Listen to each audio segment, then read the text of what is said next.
Welcome, dear listeners.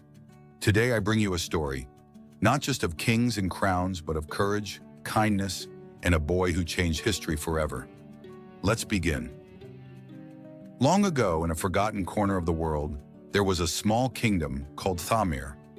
Life there was hard, dry fields, empty markets, and people whose eyes had forgotten how to dream. The old king, wise but weary, called his young son close. "Hamoo," he said softly, "remember, real kings win hearts, not wars." Soon after, 17-year-old Hamoo was crowned. Many whispered, "He's just a boy. What can he possibly do?" But Hamoo didn't listen. The very next morning, he removed his crown, wore simple clothes, and stepped into the villages.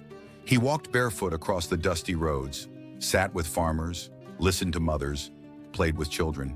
He saw broken wells, crumbling schools, and hungry hearts, and he made a promise. "I will not rule from behind walls.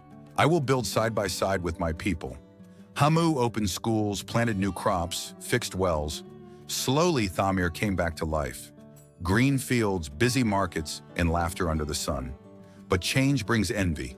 Neighboring rulers sent armies to crush the rising kingdom.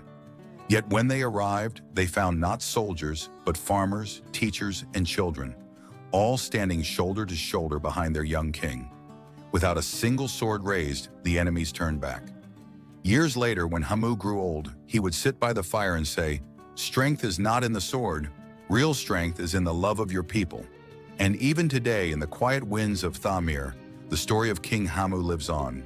A boy who ruled not by fear, but by heart.